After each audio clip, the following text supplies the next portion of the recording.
Welcome students, the next topic is solenoid. अब solenoid क्या होता है तो आप देखिए इस डायग्राम में देख सकते हो एक वायर है जिसको हम इस तरीके से एक सिलेंड्रिकल फॉर्म में, ठीक है ना, रैप करते हैं। तो it is a long insulated conducting wire wrap over a cylinder और wound into a tightly packed helix called solenoid. तो ये जो वायर होता है जनरली कॉपर का वायर होता है और उसके ऊपर एक कोटिंग होती है, ठीक है ना।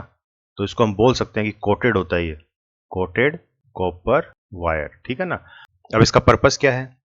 When the electric current passes through it, magnetic field is produced at the interior and it is uniform. तो अब जैसे ही सोलेनॉइड के अंदर से करंट हम जब पास करवाते हैं तो इसके अंदर जो है एक मैग्नेटिक फील्ड तैयार होती है, ठीक है ना। तो इसके अंदर जो मैग्नेटिक फील्ड बनती है बी, वो होती है आपकी मैक्सिमम, ठीक है ना। और कैसी होती है? यूनिफॉर्म मैग्नेटिक फील्ड होती है। The field turns to non-uniform at ends and it is just half the field at the interior, ठीक है ना। और जस्ट इसके आउटसाइड जो इसके एंड पॉइंट्स हैं, यहां पे जो मैग्नेटिक फील्ड स्ट्रेंथ होती है वो जस्ट हाफ होती है। और जस्ट आउटसाइड द सोलेनॉइड, ठीक है ना, बाहर मैग्नेटिक फील्ड कितनी होगी? जीरो होती है, ठीक है ना। मतलब इसके बाहर आ जाओ, यहां पे मैग्नेटिक फील्ड आपकी जीरो होगी। तो ये आइडियल केस में होता है, जनरली ऐसा होता नहीं है। मतलब नॉन जीरो मैग्नेटिक फील्ड फिर भी रहेगी, लेकिन जो इंटीरियर में जो मैग्नेटिक फील्ड रहेगी उसके कंपेरेटिवली कम होती है। तो देखिए, अगर इसको मैं कंपेयर करूं तो जो सोलेनॉइड होता है वो आपका मैग्नेट की तरह से ही बिहेव करता है। तो ये करंट कैरिंग सोलेनॉइड है, तो इससे जो मैग्नेट बनती है उसे हम बोलते हैं इलेक्ट्रोमैग्नेट। इलेक्ट्रिसिटी से मैग्नेटिज्म बन रही है, ठीक है ना। और एक हमारे पास सिंपल बार मैग्नेट होती है।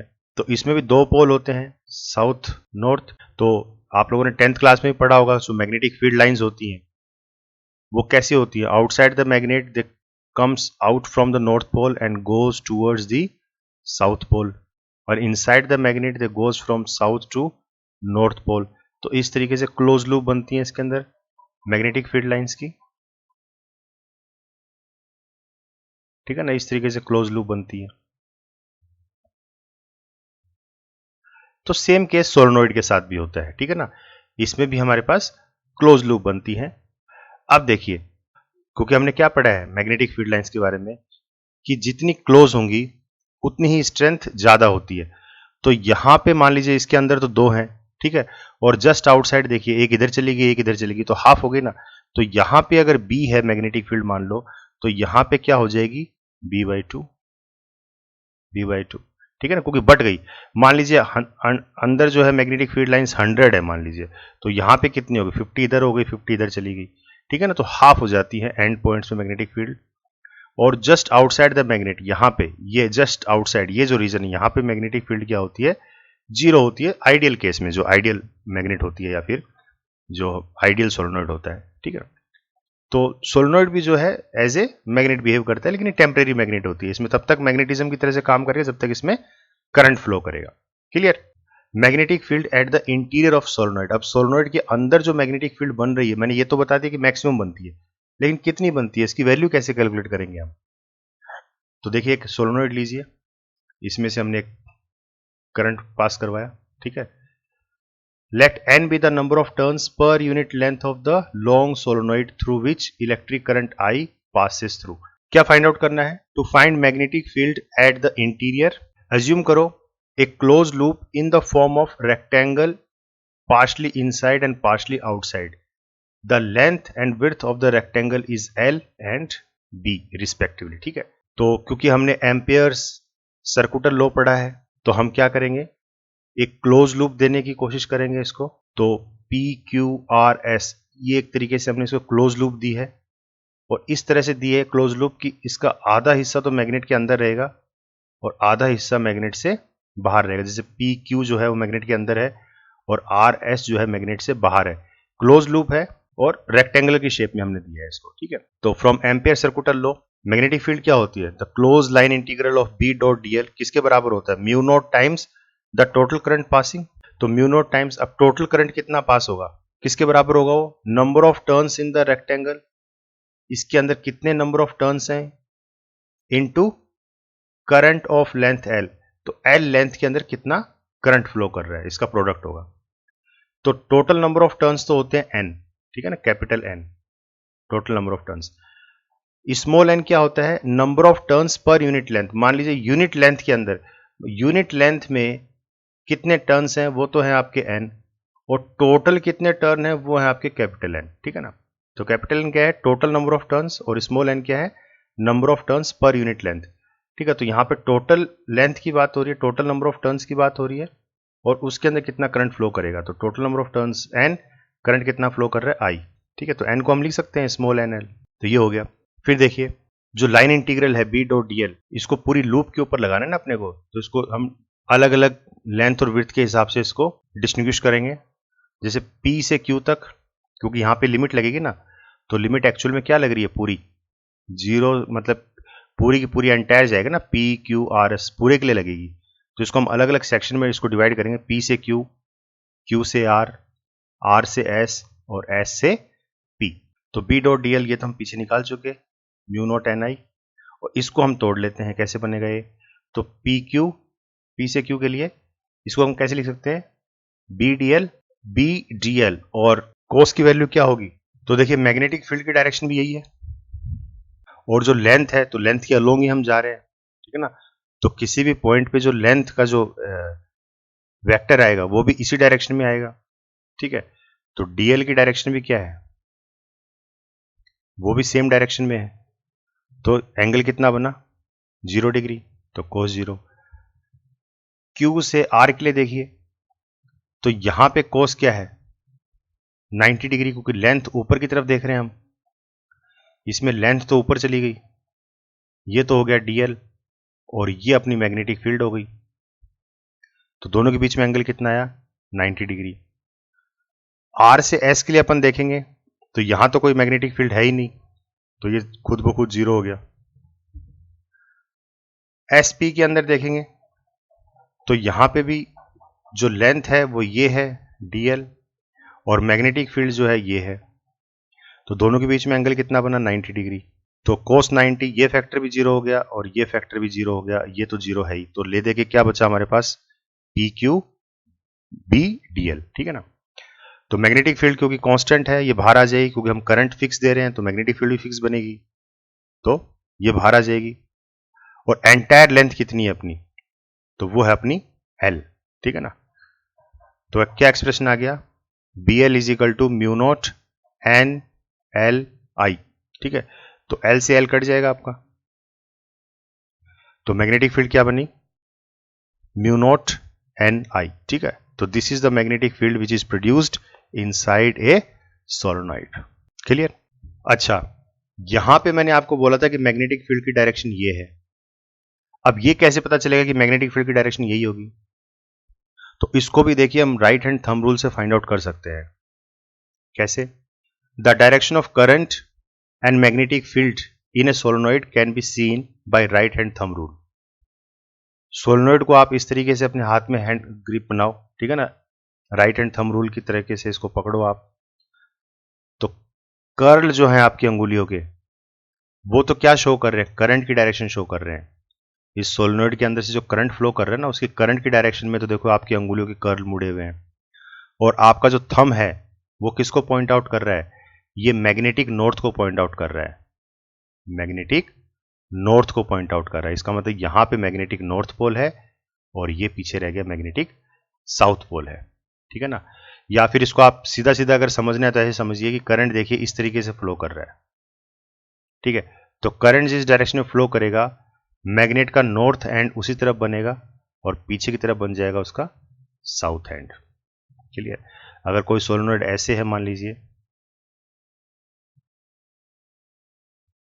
ठीक है, करंट इस तरीके से जा रहा है, ये करंट आई जा रहा है, तो करंट इस तरीके से जा रहा है ना आई, तो मैग्नेटिक नॉर्थ ये बन जाएगा और ये बन जाएगा आपका साउथ, क्लियर।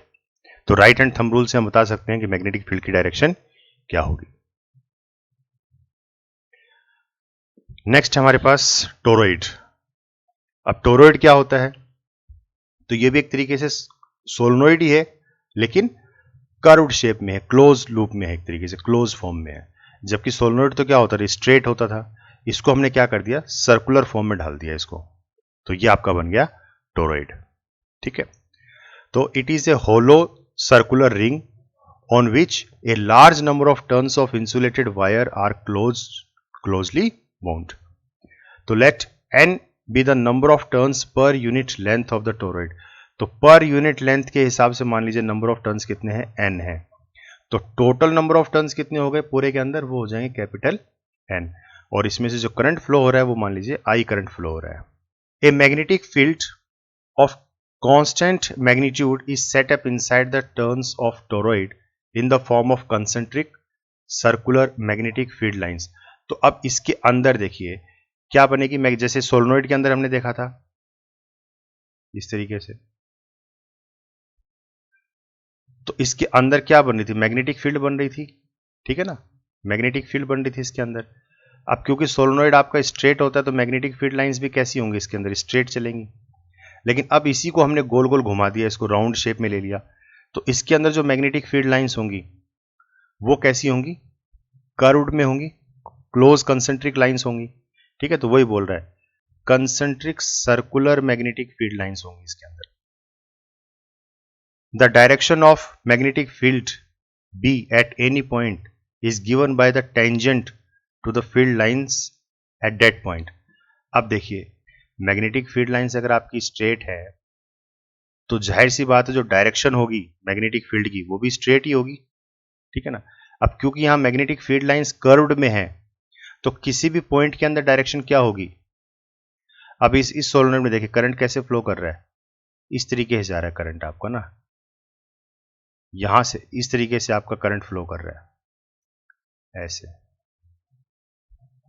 इस तरीके से आपका करंट जो है फ्लो कर रहा है इसके अंदर। तो मैग्नेटिक फील्ड की डायरेक्शन भी यही होगी। तो किसी भी पॉइंट के अंदर मैग्नेटिक फील्ड की डायरेक्शन क्या होगी, टेंजेंट। किसी भी पॉइंट पे क्या होगी, टेंजेंट। ठीक है ना, ये सेम वैसे ही है जैसे हम वेलोसिटी को पढ़ते हैं ना, वेलोसिटी क्या है, वेक्टर क्वांटिटी है। अगर स्ट्रेट जा रही है, कोई भी ऑब्जेक्ट स्ट्रेट मूव कर रहा है तो जो वेलोसिटी की डायरेक्शन है वो भी उसी के पाथ के अलोंग होगी स्ट्रेट। लेकिन अगर कर्व्ड पाथ ले रहा है, इस तरीके से कोई ऑब्जेक्ट मूव कर रहा है सर्कुलर में, तो किसी भी पॉइंट पे डायरेक्शन क्या होगी, टेंजेंट। तो वही चीज यहां पे है मैग्नेटिक फील्ड के साथ। ठीक है ना, तो कर्व्ड पाथ के ऊपर हमेशा डायरेक्शन क्या होगी, टेंजेंट होगी। तो magnetic field inside the toroid, toroid के अंदर, ये तो इसका सेंटर पॉइंट हो गया। ठीक है ना, ये तो हो गया सेंटर पॉइंट।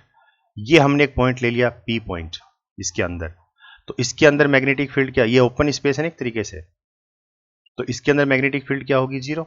और आउटसाइड द टोरॉइड, टोरॉइड के बाहर हमने कोई क्यू पॉइंट ले लिया, तो यहां पे मैग्नेटिक फील्ड क्या होगी, जीरो। ठीक है ना, इसको आप सेम टोरॉइड की तरह, इसको सोलेनोइड की तरह से आप इमेजिन करो कि सोलेनोइड में मैंने क्या कहा था आपको कि इसके अंदर मैग्नेटिक फील्ड बनती है और इसके बाहर यहां पे मैग्नेटिक फील्ड क्या होती है, जस्ट आउटसाइड, जीरो होती है।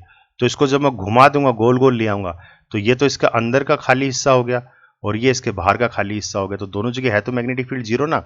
तो सेम चीज है, पी और क्यू पे तो मैग्नेटिक फील्ड आएगी जीरो।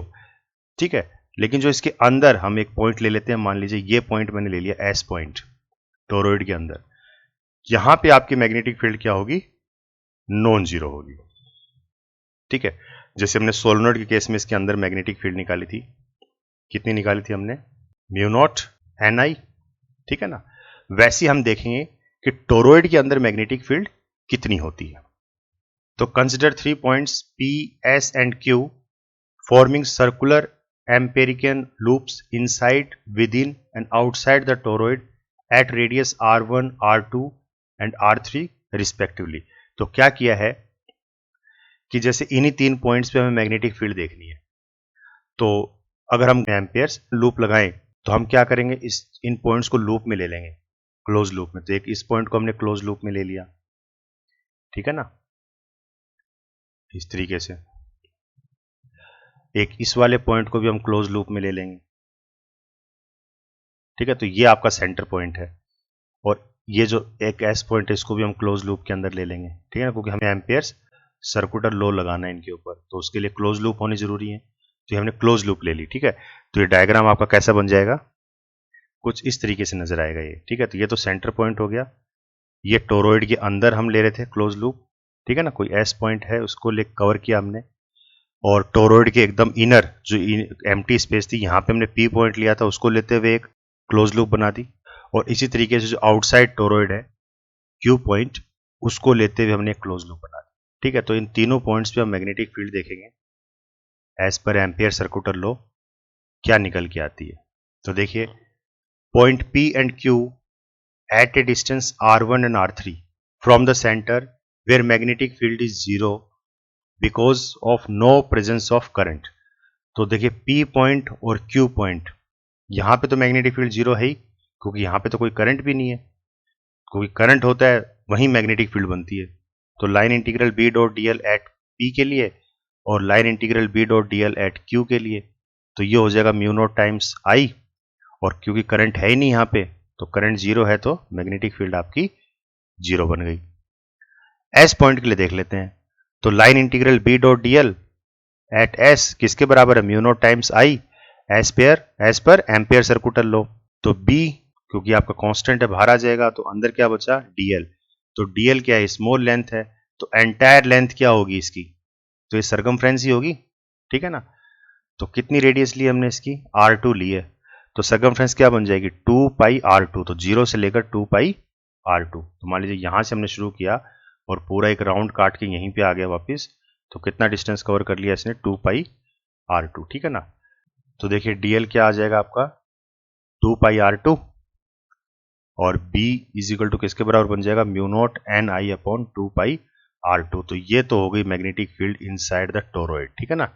अगर इसको हम कंपेयर करें सोलेनोइड के मैग्नेटिक फील्ड के साथ, तो सेम रिजल्ट आना चाहिए, क्योंकि सोलेनोइड, फर्क क्या है दोनों के अंदर, क्योंकि सोलेनोइड जो था वो तो स्ट्रेट के लिए था, तो वहां पे जो लेंथ आती है वो स्ट्रेट हम पकड़ते हैं, यहां पे क्या कर दिया, उसको घुमा दिया, तो लेंथ को हमने सरकमफ्रेंस पकड़ लिया, यहां पे सरकमफ्रेंस ले लेंगे लेंथ को, ठीक है।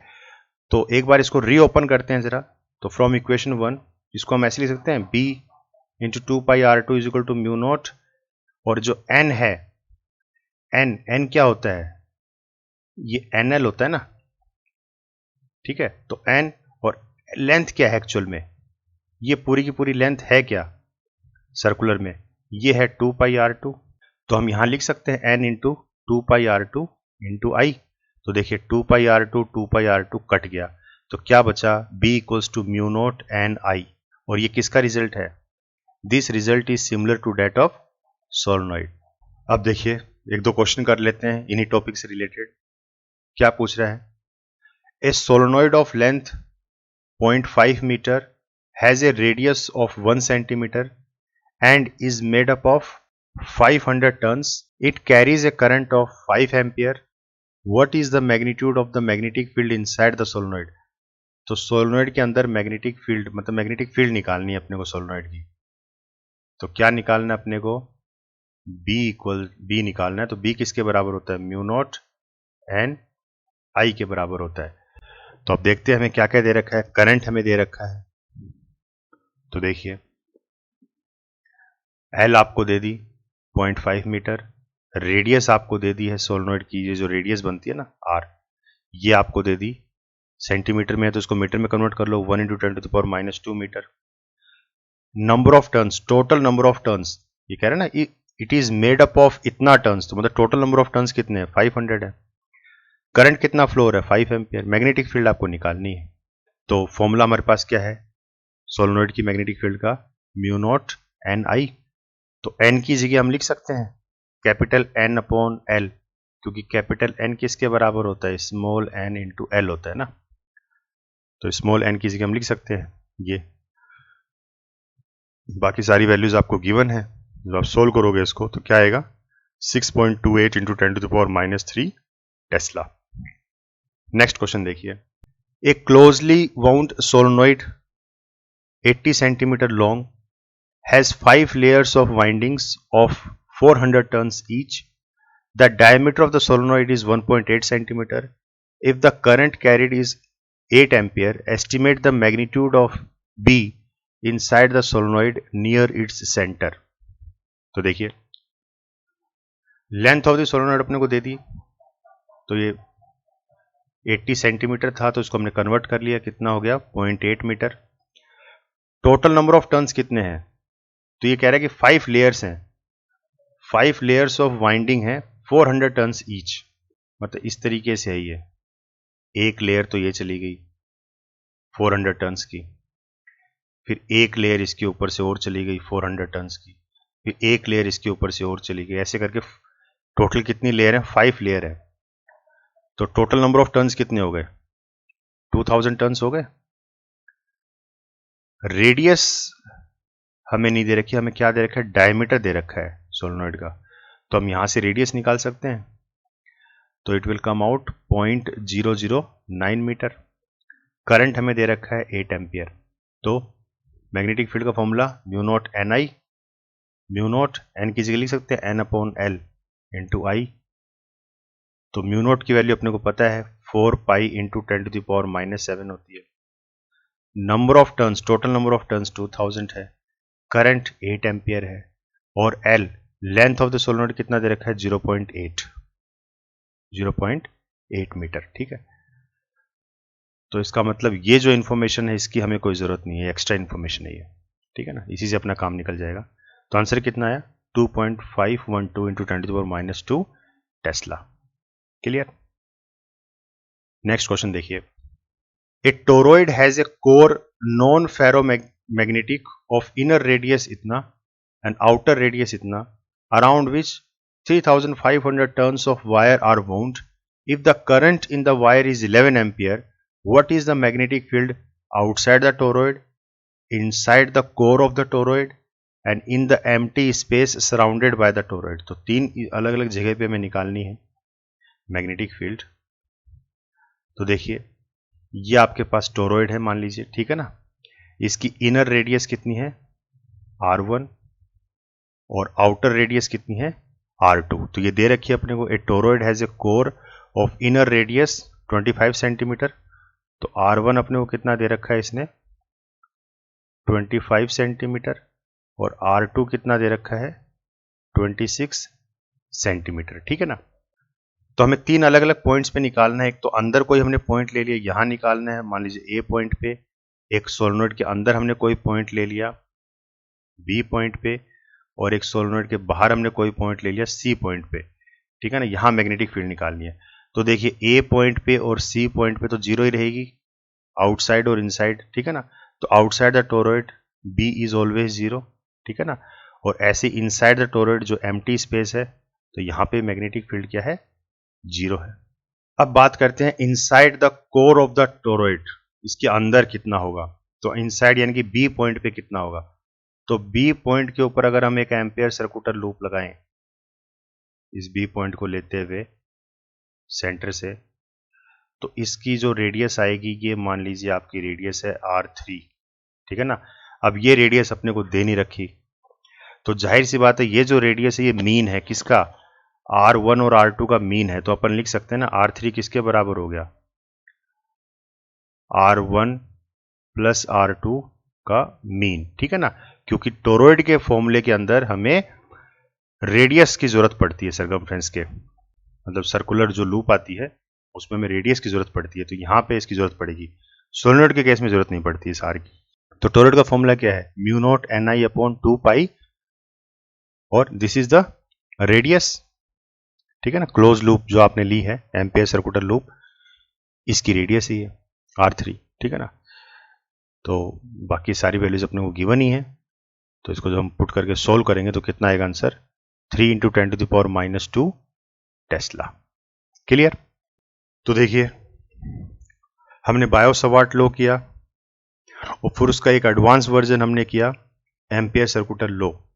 तो अगर हम इन दोनों को कंपेयर करें तो देखिए सिमिलरिटीज क्या हैं, both relate the magnetic field with current. ठीक है ना, दोनों जो है मैग्नेटिक फील्ड को बताती हैं किसकी हेल्प से, करंट की हेल्प से। Both express the same physical consequences of A study current. ठीक है, तो करंट किस हिसाब से वेरी करेगा और उस हिसाब से मैग्नेटिक फील्ड में क्या फर्क पड़ेगा, तो दोनों ये चीजें बताती।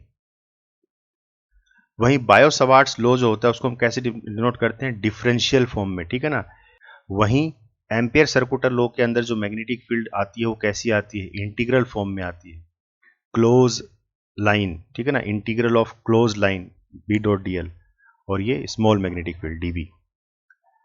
बायो-सवार्ट्स law, it is applicable for asymmetrical current distribution, ठीक है ना। तो इसमें जो करंट डिस्ट्रीब्यूशन होता है वो कैसा होता है, एसिमेट्रिकल होता है, ठीक है ना, यानी कि कोई भी आर्बिट्री शेप का हो सकता है आपका वायर। जबकि एम्पियर सर्कुलर लूप के अंदर हम क्या देखते हैं कि जो वायर है या तो आपका स्ट्रेट होगा या फिर आपका एक कर्व्ड शेप में होगा, क्योंकि अपन ऐसे पढ़ते हैं ना, ये आपका स्ट्रेट वायर है और इसके चारों तरफ एक क्लोज लूप बनती है।